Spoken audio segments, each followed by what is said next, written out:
Through the years, Moto's G series has had its fair share of ups and downs. Now, will the G9 power Moto's second revival, or would it be yet another letdown? Let's find out in today's unboxing. Hey guys, Ash here from C4eTech and welcome to my unboxing of the Moto G9 Power. Now, if you do end up enjoying this video, then please consider subscribing and turning on notifications by hitting that bell icon.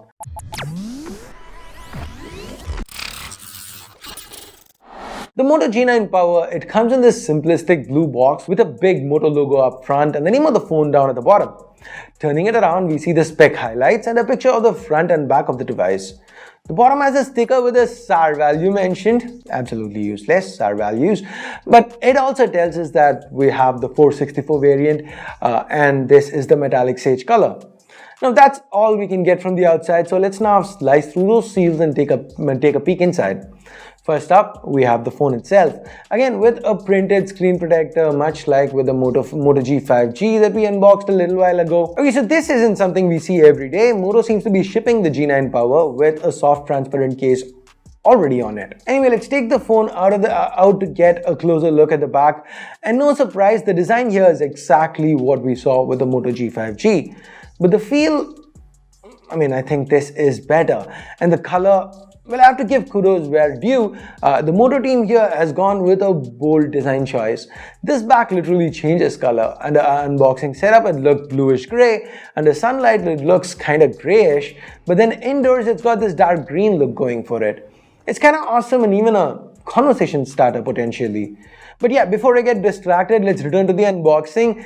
Like with the G5G, we get a SIM ejector pin, some paperwork, the same 20-watt power brick, and a USB Type-C cable.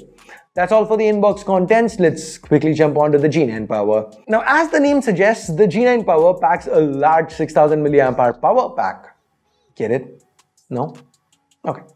So, the weight as well as the thickness are a bit on the higher side, but thanks to the grippy texture, you don't feel like you're handling a 220-gram phone.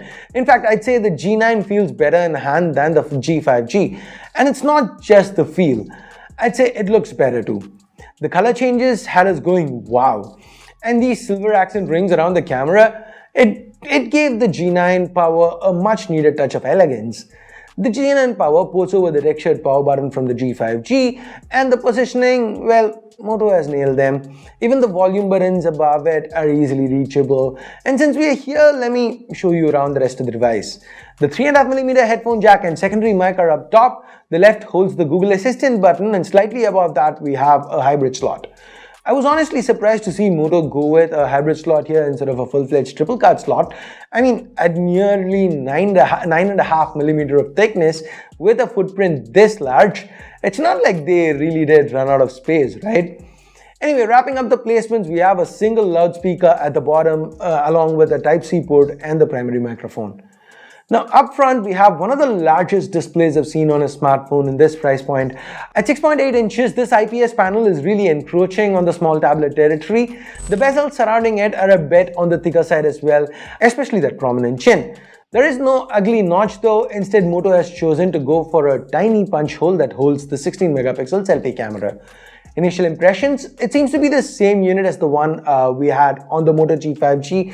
So yes, by default, the pixel bent images are at 4 megapixels, but even then, if we zoom in, we can see a surprising amount of detail.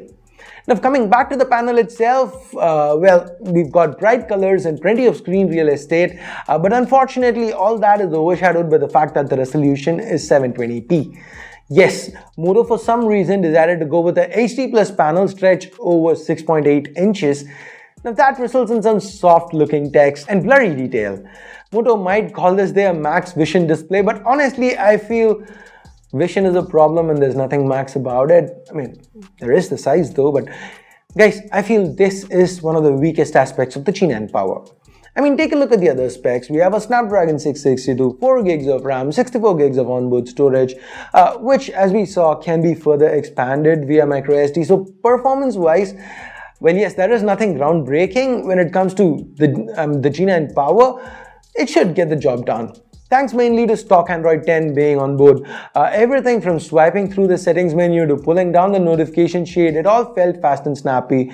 So the time we spent with the G9 Power, we didn't notice any major lag or frame drops. When it comes to gaming, we've got the Adreno 610 GPU providing the horsepower, and Moto has their own dedicated game mode as well. So nothing out of the ordinary as far as options go, but these are all nice to haves nonetheless.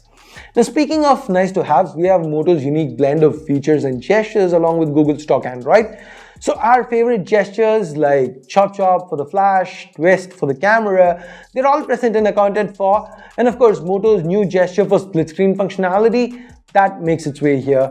To be fair, that's not the only feature that's made its way across. We even have the same theming options, the same gesture support, and even an equalizer. Moto seems to have done a really great job of bringing across all the key software features here into this budget device. After all, it's not often that we get to experience an ad-free stock Android user experience on a phone in the budget segment, right? And now we have the same software experience here as we've had on the G5G. What's more, Moto says that the G9 Power comes with the same nano coating as its more expensive stablemate, which should give the phone a semblance of protection against the elements. The similarities continue to rack up with the optics as well. Not only do the camera bumps look remarkably similar, even the primary camera, it seems to be identical. We have a 64 megapixel sensor with an f1.8 lens, and just like the Moto G5G, as expected, we have some real crisp looking shots. These were taken on a cloudy Chennai day, but you can still see how vibrant the colors are. Moto's also thrown in a dedicated night mode here. Unfortunately though, we don't get an ultra-wide snapper. Instead, we get two 2-megapixel sensors, one for depth detection, another for macros. They are token cameras, they are just to make up the numbers. So instead of getting into those, here are some more samples for you guys. Now, we do get the fun modes like spot color, video, active images, and a bunch of other stuff, including the ability to capture RAW. So how much is the Moto G9 Power gonna set you back? Honestly, I don't really know, since at the time of recording this video, Moto has not made the price official. But I guess I will get to know the price about the same time as you guys, and by that time the video would have probably gone live. So I will pin the price in the comment section below, but you guys, you must tell me what you think of Moto's pricing there in the comments below. I for one am really hoping Moto prices this sensibly, just like they did with the Moto G5G, since the G9 Power is otherwise shaping up to be a competitive mid-ranger. Now that's about it for this video. Again, let me know your thoughts in the comments below. Thumbs up, thumbs down based on whatever you felt about it. Subscribe, turn on notifications by hitting that bell icon if you haven't yet. And thanks a lot for watching. Till next time, my name's Ash. You've been watching C4E Tech, and I'm signing off for now. You guys have a great day.